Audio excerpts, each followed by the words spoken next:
Well, hello there. I'm Lostpool, and welcome back to Year 3 of the Wild Territories. I am so happy to make it this far. Usually I struggle to stick with a project for long, but this is one of two I've actually been sticking to, and really enjoying. The other one being a Minecraft project I call the Perimeter Project. But you're not here for Minecraft, you're here for Clan Generator. This definitely wasn't a dull year. Plenty still happened, even if it wasn't triple murder exciting. We did have a few big changes this year to look forward to, including me having to make the, I think, final genre of cats, that being a page for cats outside the clans, which I'm excited to get into, but first, the customary trigger warning. This is a Warrior Cats video. Be ready to see and hear about blood and murder and all that not so good stuff on screen. Please proceed at your own discretion. More or less important disclaimers before we get into WinterClan. 1. I did move some events around to make things make more sense, so if you decide to take the time to do the math on ages or something else and find plot holes, ignore that. 2. You might notice I am not writing down traits anymore. I just don't think they're accurate to how the characters actually act in-game a lot of the time, and would prefer opinions on their personalities be formed more for what they do and how they act than their traits they're randomly assigned. If you think I'm wrong, then just know there's actually a few cats I've been swapping the traits of since Moon 1 because I thought they fit them that badly. If they have anything interesting to generate, I'll still mention it somehow, but from now on, I'll replace their traits with their ranks and roles. 3. When I was putting together the full picture for this year to go on my DeviantArt, I realized I somehow drew Gillpaw in StarClan instead of Fallowpaw. So I had to go back and redraw him. There he is. I can't believe I messed that up. And 4, I hate backgrounds. Hence why I didn't do any for the last video's animatics or some of the small drawings. I'm trying to do better to do backgrounds, but please don't judge them too badly. I am not used to backgrounds and hate them so much. Don't even get me started on shading. I don't even know where to start with that. But finally, let's start into WinterClan's Dead. Starting in the Dark Forest for the very first event of the year with Marsh. Marsh died in exile at 85 moons old after, as literally the first event of the year, she murdered her mate Evie in broad daylight in the middle of the medicine den. She got caught by Daffodil Wing, who was coming in to see Basilbur. Daffodil got sick at the sight and ran out to yowl what had happened to the clan, wherein Marsh was promptly exiled.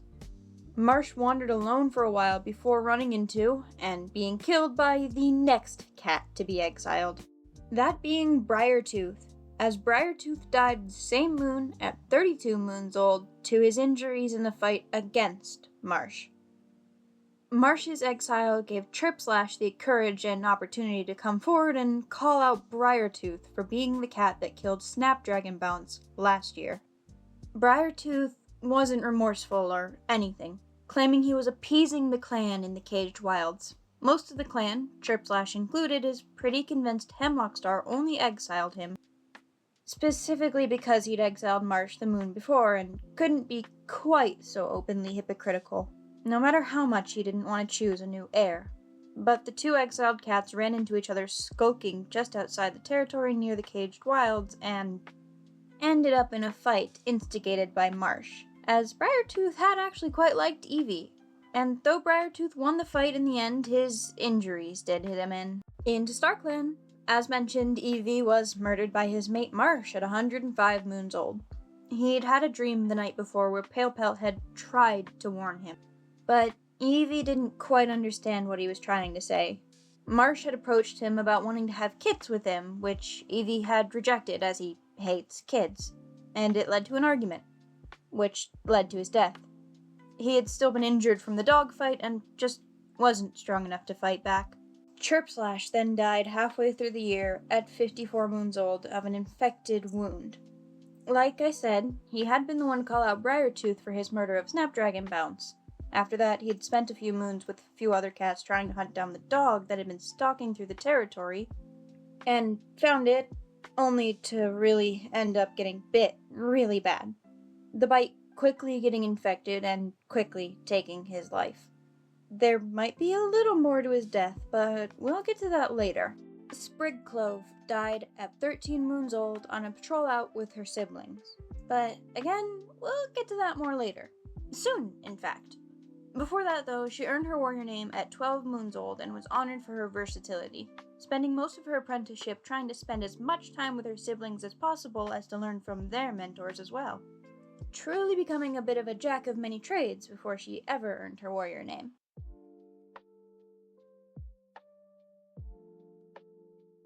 Then Ripple Sky died at 87 moons old.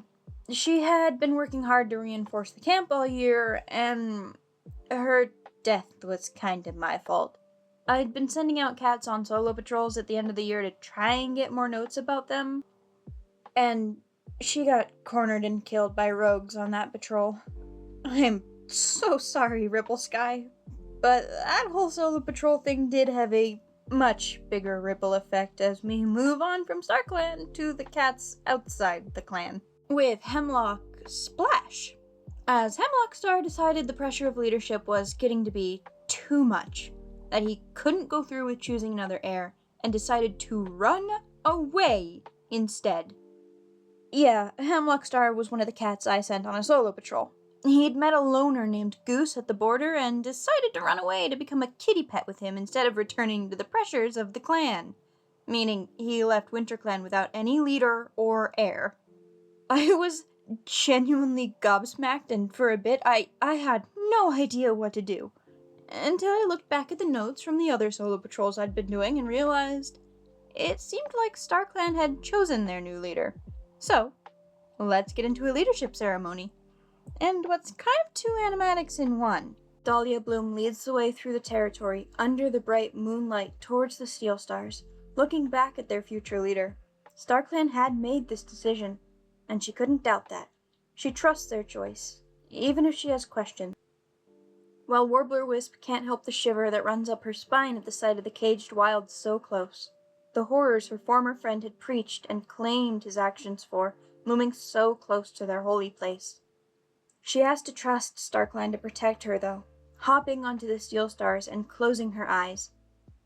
Waking to the open plains of StarClan with old, lost clanmates in front of her, Whisker Snout smiling down at her and gesturing her to her paws. Once she's up, he steps forwards, greeting her and granting her her first life, for instincts, telling Warbler Wisp to follow hers to lead her clan. Pale Pelt grants her next life for confidence, saying she does need more of it, but to not let it get to her head either. Birch stands up next, touching his nose to her head to grant her a life for faith, not just in StarClan, but in herself and her clan. As Birch steps away, Chirpslash takes his place, looking over the new young leader with worry before seemingly hesitantly granting her a life for persistence. Ripple Sky takes his place quickly with a gentle smile, saying how much she enjoyed working with Warbler Wisp even in their chaotic council, confident she'll make a great leader, before pressing her head to hers to grant her a life for peace, saying she deserves a moment of it at least. Ripple Sky hardly has the time to move before Snapdragon Bounce replaces him, the three members of the original council together for a moment as Snapdragon Bounce gives her a life for hope, telling Warbler not to lose it in the coming days. As the duo step back, another takes their place, as Fallowpaw and Eevee come up side by side. Both cats all but whisper to Warbler as they grant their lives. Eevee granting a life for love, saying how just because his try at love went badly doesn't mean Warbler Wisp should shy away from hers. And Fallowpaw granting a life for kinship, saying that family is more important than most things, and to not give up on such an opportunity. Warbler Wisp is left stunned and a bit shaken at the insinuations, taking in a deep breath, only to almost choke on the stench that hits her. When she raises her head, the StarClan cats are gone, instead face to face with Briartooth, who steps forwards with a snarl, saying that her clan is in danger, that Hemlock Star was too old and foolish to truly believe it, but that Warbler Wisp has to be better. He presses forwards, digging his claws into Warbler and hissing that he will grant this life for protection, For her to protect her clan, their clan, that Warbler Wisp is no more and Warblerstar has to be strong enough to keep those they love safe, even if it means lying with dogs or running with foxes. Warblerstar wakes shaking, unsure of what Briartooth was trying to tell her or if she should even listen, his words clinging to her mind as much as the stench of the dark forest clings to her fur. A few moons later, Kinkshade brushes against her twin civet paw, murmuring a soft agreement that it wasn't fair. All of them should have gotten their warrior names at once, not just 3 of them. Civet paw grits her teeth. Before deciding, the solution is easy. They just have to show their clan she is just as capable as her siblings. Moments later, the quartet of siblings is taking off, out of their camp and into the caged wilds, splitting up once past the walls to help their sister prove herself by finding whatever danger lies inside. Civet Paw's vision might be blurred, but her nose is second to none, picking up the faint cat scent and smell of blood on the air and following it to its source.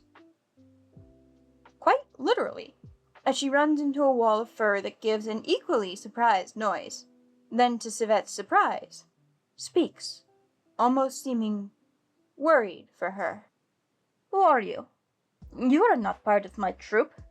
Why have you come to our lands? Do you not know my father will end you?"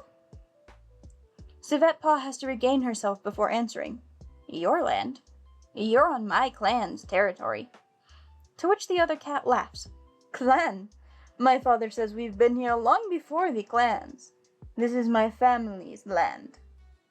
Civet Paw huffs slightly, glancing down at her paws. "Well, if that's the case, you should have your father talk to our leader. She can discuss with him about making proper borders or something." "And your leader is?" "Warblerstar. And I'm Civet Paw." "Who are you?" "I am Keramolot, Civet Paw." "I've never heard a clan name like that." Finally, a yowl breaks through the conversation, the sound of Sprigclove calling out, "Civet Paw, get away from my sister!" Civet Paw turns, too late to stop Sprigclove from lunging at Kara, but she hears the deep, unnatural yowl of Keramollet as something hits her. And the next thing she knows, she's waking in the medicine den. Her sister is gone. Kink and Bass had to drag her home to where the rest of the clan questions her. And she tells them the truth. They're cats. They think that land is theirs. They're not dangerous, we just keep trespassing. "And you spoke to them?" Warblerstar asks. "To one of them, Kara. He didn't hurt me till Sprigclove attacked him," Civet Paw insists. Warblerstar takes a moment to ponder this, looking back to her medicine cat as Dahlia Bloom questions what do they make of this. But Warbler is only getting one thing from this. It's a sign. You are meant to be the next heir of WinterClan, to protect our clan. Alright, as you see, we have a new leadership hierarchy in WinterClan, starting with our new leader, Warblerstar. And Warblerstar was chosen by StarClan as the next leader, still with all 9 of her lives at the moment. In the moons leading up to Hemlockstar running away, I was also sending her on solo patrols, and almost every single one, she was pondering a vision from StarClan. On top of that, the moons before, she'd been the one to finally chase the dog off the territory that had hurt and killed so many of their clanmates. After becoming leader, she had a few other things going on, like being spotted touching noses with a Mimic Clan cat. Turns out she had a secret mate in Mimic Clan named Amelia, and Amelia just had their kits, and the two decided to split the litter between the clans. So 3 of Warblerstar's kits are in WinterClan, while 2 stayed in Mimic Clan. Their names are currently Pool and Wool, though the Mimic Clan traditions, those names are subject to change. Mostly because I don't like them. Our new heir, Civet Heart, earned her warrior name at 13 moons old and was honored for her leadership after that sibling-only patrol, which also earned her her place as heir. Some people are questioning this decision, of course, seeing way too much of Briartooth and Civet Heart. including with how they were both named heir right out of apprenticehood, and are tellingly, seemingly wild tales about the caged wilds. But Warblerstar is sure in her choice, and even willing to let Civette try and talk to the clan in the wilds again, to hopefully work out a sort of deal with them over the territory. Once Civette Hart is older and better trained. Till then, Civette had her ban anyone going near the caged wilds. Warblerstar also had Civette choose one of the new council members, telling her to pick someone she trusts. So it's no surprise who one of our new council members are. Kinkshade is our very obvious choice for the new council. She earned her warrior name at 12 moons old and was honored for her zeal, finishing her training with Ripplesky after Marsh's exile, both of which taught her how to hunt and to argue more, which could be troublesome, but I'm choosing to see this as a good thing. Some cats did question this choice as well, but she's actually done pretty well in the role so far, already having talked down a fight on the border with ClamberClan patrol. Safe to say, she's ready and dedicated to supporting her twin no matter what happens. She even finally managed to get her own mane by sticking dried herbs into her fur to be just like her twin sister. Branch Snarl was Warblerstar's choice for the council, having been doing a lot of good this year, always coming back with bundles of prey, then sneaking into a badger den to make sure it was occupied to alert the clan of danger, and then managing to escape from an ambush of rogues. Truly being exemplary all year and an easy choice for Warblerstar, especially after having been the mentor to Civette Hart, her new heir.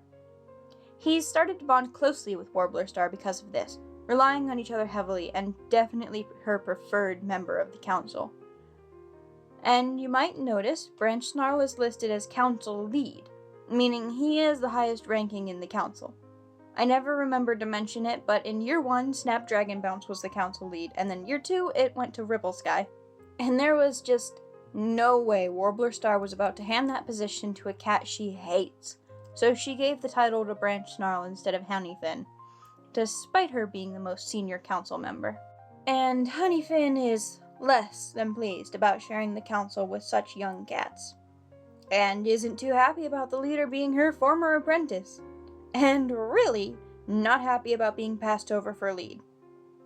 Or she would be, if she could spend more than a moon out of the medicine den this year. She got attacked by rats twice this year, and got injured by the dog while helping Warblerstar chase it out. On top of grieving the loss of Evie, it really seemed like she'd heal and then immediately get hurt again all year. I honestly feel bad for her, but part of the reason she's been in the medicine den so much might be because of our very overwhelmed medicine cat.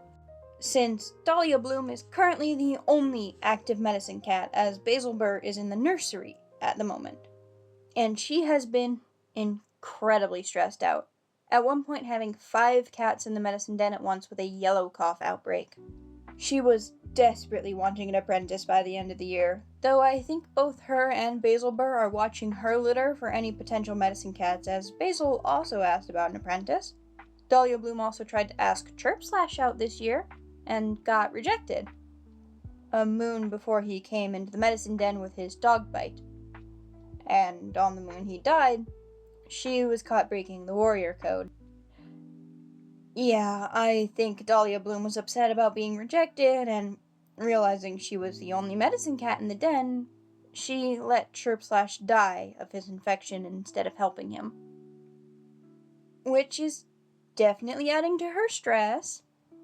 It's not clear who exactly caught her yet, but my money is on BB. We'll have to see if anything comes of that next year. And I know she looks kind of deadly in this drawing, and it's partially because I don't know if her story is going to continue to take a bit of a dark path, and partially because I just wanted to draw a cool pose for one of the medicine cats. But hey, BB, he's still knocking around this year. He's actually been talking to Dahlia Bloom a few times, which is what makes me think he's the one that caught her. He's been trying to talk to her about it, not wanting to call her out since he knows it was partially a stressed out and heartbroken choice, and she is working very hard for their clan. He has still been thinking a lot about getting an apprentice, and has been watching Basil and Warbler's kits to see if any of them might take an interest in mediating, if only to take some of the stress off of himself. He is definitely getting up there in age after all. And one of Basil Burr's kits does seem promising to him, so we might have a mediator's apprentice next year if all goes well. Which we're gonna need, as it seems like BB might need some mediating of his own here soon. Finally, out of the special roles and into our normal warriors, which has definitely been thinned down in recent days. But surprisingly is starting with Shimmer. She recovered from her broken back 3 moons into the year, and I couldn't be happier. She's just so pretty, and she's been working hard to train up and become a valuable member to the clan that saved her. Constantly taking patrols to hunt for her clan, even if it took her a while to get the hang of scenes. But she's found her footing now and has become a valuable member of the clan. Talon Nettle was absolutely crushed by the death of Sprig Clove this year, but she really could not be prouder of her daughters for making heir and council so quickly. She knew that they were destined for great things, as leadership is in their blood, because we found out who her kit's father is this year, as she was also meeting with a Mimic Clan cat in secret this year. And when I looked, Bloodstar had a similar event. So, I don't know if Bloodstar was cheating on Magpie with Talon Nettle or not, because I don't think she knows, but oh boy, that was something to see. Brambleroot has had a relatively quiet year. No major injuries for once. He helped a lost Ocean Clan apprentice home at one point and had what he thought might have been a dream from Star Clan as well. But other than that, he's been patrolling and supporting his brother. And honestly, drawing him apart from his brother definitely felt a bit weird. He's been arguing a lot with Fennelmoth this year, and I think that might be because he's still trying to set up Deersnout and Branch Snarl, and Fennel has kind of been flirting with Deersnout. Speaking of, Deersnout has had a very similar year to Honeyfen, spending most of it in the medicine den. Between rogues and that pesky dog, she's been in the medicine den most of the year as well. At least she hasn't gotten an infection yet, but the poor girl. And she does have a lot of cats to come and visit her, Fennelmoth and both Branch Snarl and Brambleroot, so she's not lonely at the very least. On the other hand, Daffodilwing has had a heck of a busy year. He finally became mates with Basil Burr and announced they were expecting kits like 3 moons later, then immediately tried to fight a badger alone to protect his clan and somehow got away uninjured. He stole prey from ClamberClan and got caught, leading to Kinkshade having to smooth over the confrontation before it turned into a fight, and then was spotted racing along the border with his rival from SerpentClan. He's thrilled to be a father and has been absolutely doting on his little kids, even though they're just out of the potato phase. Gillsprout has had a bit of a rough year of it, having stepped on a 2-leg trap at one point and ended up with a nasty scar, then getting buried under a falling tree and later having to beg a passing Serpent Clan patrol for help. She's definitely spending another year feeling useless, and it's not doing anything good for her already pretty fragile mental state. I really hope this girl gets a win next year. Fennelmoth has truly taken up the role of Girlfail this year, though. I don't think she's had a single successful patrol all year. She slipped in freezing mud and gave herself a cold, tried to shake squirrels out of a tree to hunt and didn't catch a thing, yelled at Gull of ClamberClan for crossing the border and stealing prey and nearly made him cry, and then at the end of the year got attacked on patrol and is currently in the medicine den with a mangled leg. She's definitely a pretty cat, but I'm not sure there's many thoughts going on behind those eyes. But she is making the most of her time in the medicine den with Deersnout, chatting her up. And our last warrior is the last of Savethart's siblings, Bassfern. He managed to earn his warrior name at 12 moons and was honored for his enthusiasm, eventually shining under Daffodilwing's mentorship. He spent a large part of the year mourning Sprig Clove, but once he was back on his paws, he's been doing a lot of border patrols, running into a few lost apprentices and giving them lectures while helping lead them back to their own clan. Definitely being a sweet boy about it, and even if he wanted to make sure they understood what they did wrong. He's grown into a fine young man, even if he still is a bit insecure. And finally, into the nursery, we have J-Kit, Brave Kit, and Fire Kit. These three are Warblerstar's kits, currently being taken care of by Short Talon. J-Kit is a little bit of a loner, preferring time by himself, while Brave Kit has been following Branch Snarl around like a shadow, and Fire Kit really doesn't know what to make of the clan yet. He's a bit scared and thinks something might attack him. They don't remember who their other mother is or anything about Mimic Clan, but they do have vague memories of other little bodies next to them, so it's likely they quickly will meet their siblings once they can go to gatherings. Plus, I don't expect Warblerstar will go long before introducing them to the rest of their family and their other mother.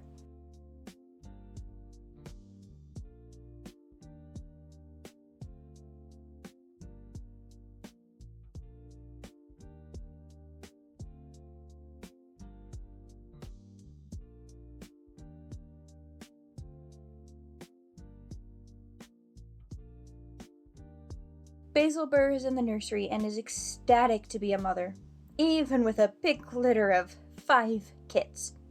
I think she had been waiting for a sign from StarClan that it was okay to take a mate, as she spoke to a StarClan cat on patrol the moon before she accepted Daffodil Wing.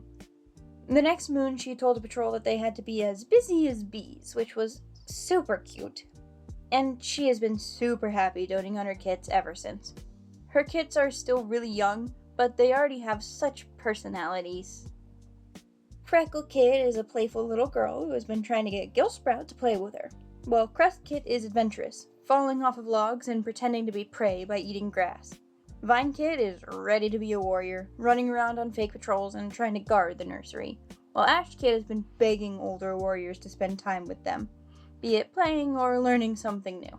Ripple Kit was asking about StarClan and then snuck into the medicine den and ate herbs and got a bellyache. And I bring up Ripple Kit last because he managed to roll one of my super rare mutations on having 2 sets of ears, which is a 5% chance on a 5% chance. So we've had a super rare baby and I love it.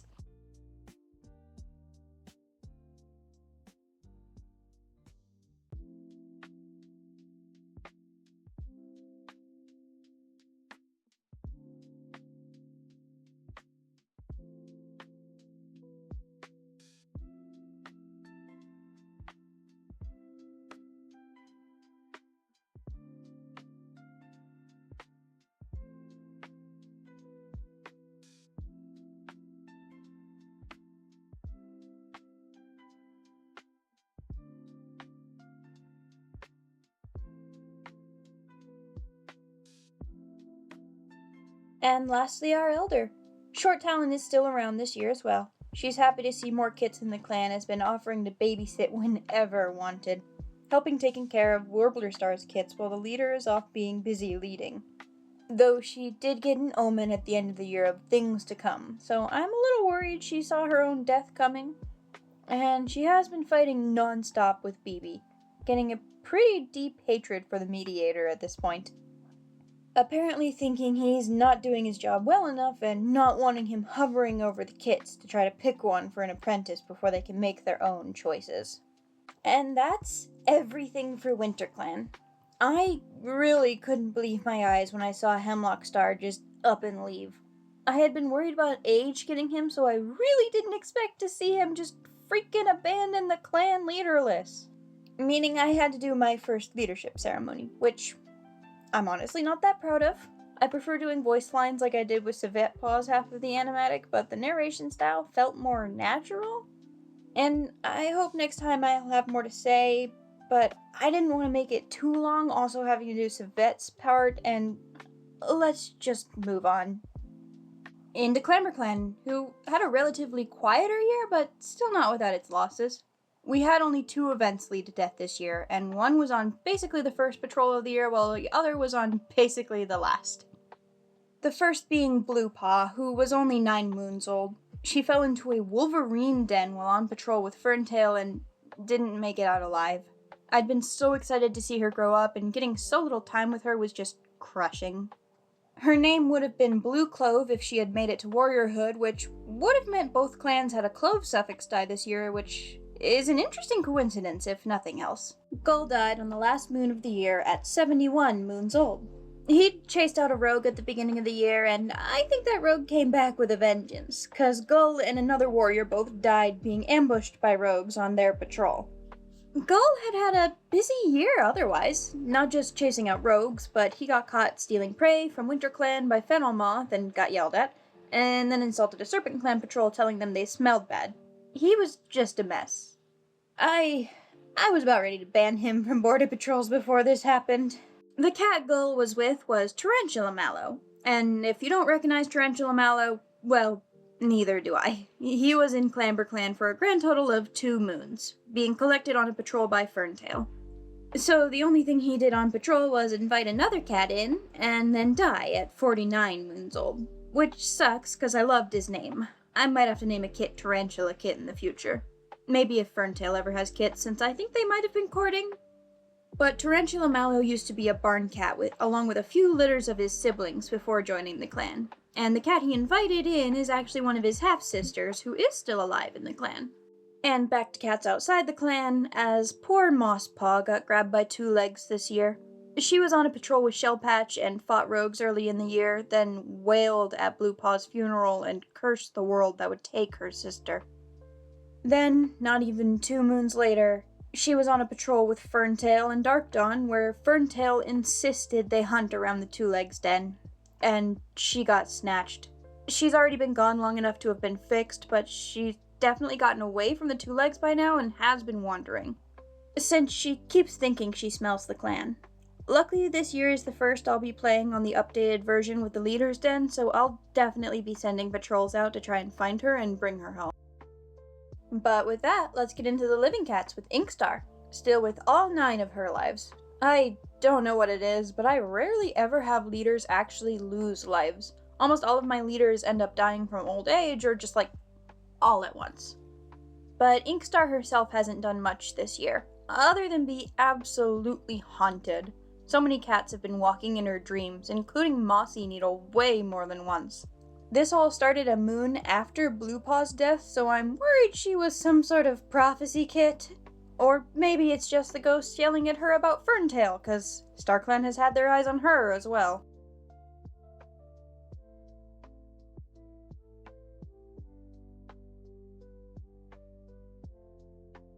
Yeah, Ferntail has been getting judged pretty hard, not just by StarClan, but by most of the clan. Losing both of their apprentices so quickly really has not led to any faith in her as deputy, and a lot of cats calling for her removal, which we might get in a violent way, as Slumberknoll sent Goldstrike a vision of Fern's death, and Fern was eavesdropping on Goldstrike that same moon and heard it.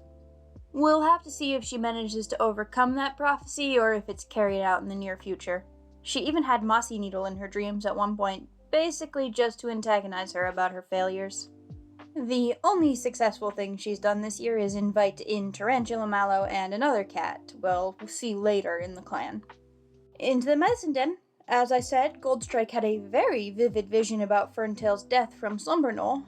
I think he knows exactly how it would happen, but I'm not sure yet if he's gonna do anything about it.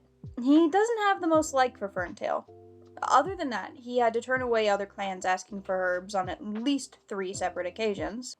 He's started getting close with Egrettail's siblings as well, and is continuously getting bugged by Egrettail to take another apprentice. As well, I did accidentally label him as Goldstream in the last video, so I figured I should explain.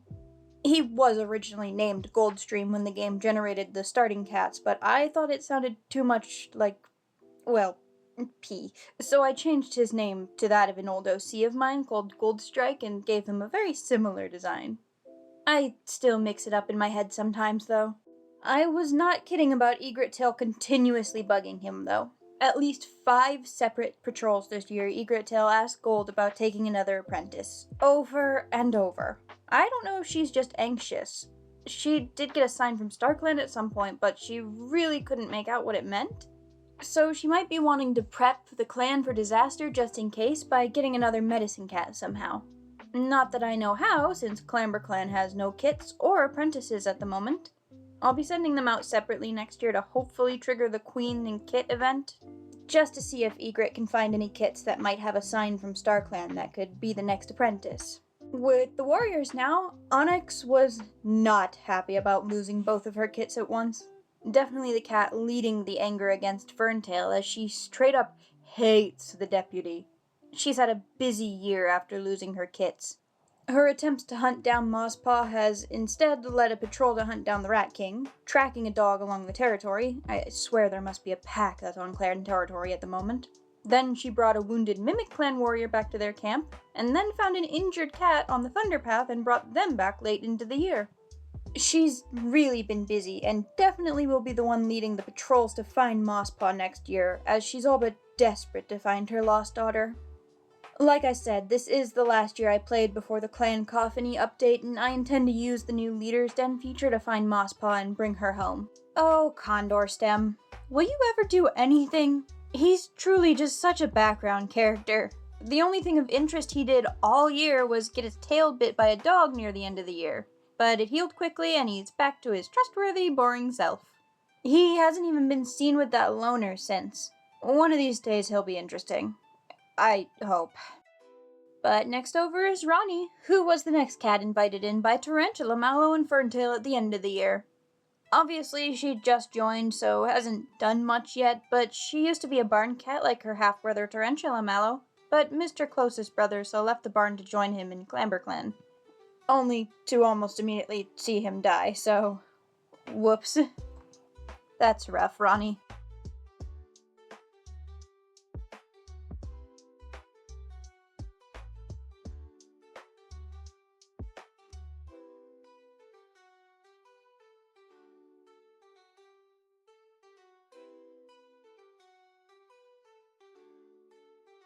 Silkblade was the one found by Onyx, also very close to the end of the year, so he hasn't even gotten out of the medicine den yet. As I've mentioned, I don't have the greatest luck with the hit by a monster prompt, so I'm not gonna get my hopes up we'll ever find out much about him. But I'm not completely hopeless since, Shimmer lived. But he was part of some faraway clan and got washed away and has been wandering ever since, till he got hit by a monster. Now he's here.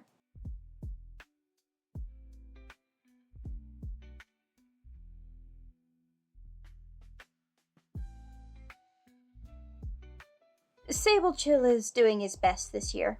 He's agreed with the notion against Ferntail and is hoping to be made the next deputy, and in such hopes has been doing his best to help the clan, making sure everyone's eating and taking extra patrols, always offering to help wherever he can, even taking part in looking for Mosspaw.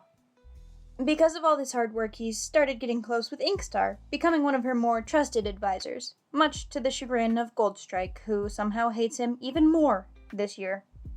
ClamberClan really needs to get a mediator before the medicine cat and the leader become murderers. Last year, murder was in the air. This year, it's cats staying in the medicine den all year, because that's where Shellpatch was. All year. In the medicine den. She got her tail mangled on a patrol in a fight against rogues. Then as soon as that healed, she got her tail bitten by a fox, leaving a massive scar. Then she got yellow cough at the end of the year. She spent her time in the medicine den predicting the weather based on prey and thinking a lot about Burfleck. Probably worried her own injuries will land her in StarClan as well. But she has been getting a visitor in the medicine den quite a lot. Ferntail has been visiting her quite often, and I think she might be trying to get close to the only not dark-pelted warrior child of Inkstar left, in case Dark Dawn or Shademark do something. I'm not sure exactly what her intentions are, but I'm not sure I trust it either. Dark Dawn has been deep in thoughts this year, mostly because they finally found out about Shademark training in the Dark Forest, having been eavesdropping on their sister more than once this year, and then getting a StarClan vision. Beamseeker trying to warn them about Shade's path. But it actually might have had the opposite effect, as later in the year Dark Dawn was reassessing their own morals, especially after seeing their apprentice get snatched because of Ferntail, and how Ferntail is now getting dangerously close with their sister. And Shademark is still training in the Dark Forest, having been spotted talking to some cats from WinterClan this year, asking about the WinterClan cat she sees in the Dark Forest, as well as disappearing on a patrol with her siblings with no explanation as to where she went. She's gotten closer with Onyx, helping her look for her lost daughter and spending a lot of time venting with her about Ferntail. Safe to say she is definitely up to something, and I am super worried about what she's about to do. And with no apprentices, kits, or elders, that's all for ClamberClan. Look, I know I set up ClamberClan to be a struggling clan, but I did that before ever playing or even making either clan. So I didn't expect the game to swing into that notion quite so heavily. Their numbers are honestly starting to worry me that a few wrong moves and ClamberClan will be wiped out. But let's not worry too much and move on to a little look at the other clans, starting with the leaders. We now have Warblerstar here, of course, but MimicClan and Bloodstar had a rough year. They had 2 kits drown in a flood, had 4 cats die due to tainted prey, then triggered a mass extinction war with OceanClan where around 12 cats died, including Bloodstar's mate and deputy. It was bad. SerpentClan had a very different type of year, as Inkstar finally had kits. Flightfoot's kits. Yeah, the cat she doesn't know murdered her son, who still turned her down when she asked to be mates again. Now they have a litter of kits together, one of which is supposed to become the next leader, so that's gonna be fun drama. Hopefully they don't take after their dad. Curlystar also had a litter of kits this year, a secret litter, with his medicine cat Voltage, which is absolutely forbidden, so now he's having to hide the fact that Orchidpaw, Amberpaw, and Copperpaw are their kits, claiming they found them in the territory. On to the deputies. As I said, Bloodstar's mate and deputy Magpie was killed in the war, so now the former loner Aha is deputy, and I'll be honest, the thought of goofy Aha Star leading MimicClan kinda made me laugh. Holly Branch is still deputy in SerpentClan, though she knows her position is only temporary with the litter of Primstar's kits around now. She's a bit sad at the thought, but knows it is the clan's rules. Rhyme Nettle hasn't changed yet, so instead I'll mention 2 new cats that joined the clan to have the funniest names. Lil Baby Paw and PlayStation Paw. 2 more names I think would be hilarious if they became leader. Lastly, the medicine cats. MimicClan managed to get 2 rogue healers this year, and their Tyro became a full healer, so we have Trefoils, Storm, Emerald, Dance, and Drop now. Same medicine cats in the next 2 clans, only they have something in common. Voltage isn't the only one with a secret litter of kits now, as Minkfern also went and knocked up Troublemaker, becoming secret mates with the lead Prophet for their clan. Conifer Flood has been incredibly stressed about Flightfoot and Primstar's kits, while Leaf Beetle is none the wiser about Voltage's kits. And that is that. Another full year in the Wild Territories done. This year was hard to make, more on a technical side of things. I draw and play on my laptop that doubles as a tablet, and I had to replace everything for it. First, my charging cord gave out after a few months of having to awkwardly position it to get it to charge, so I needed a new charging cord. Then the tip of my drawing stylus came off, so new stylus got ordered, and the first one didn't work.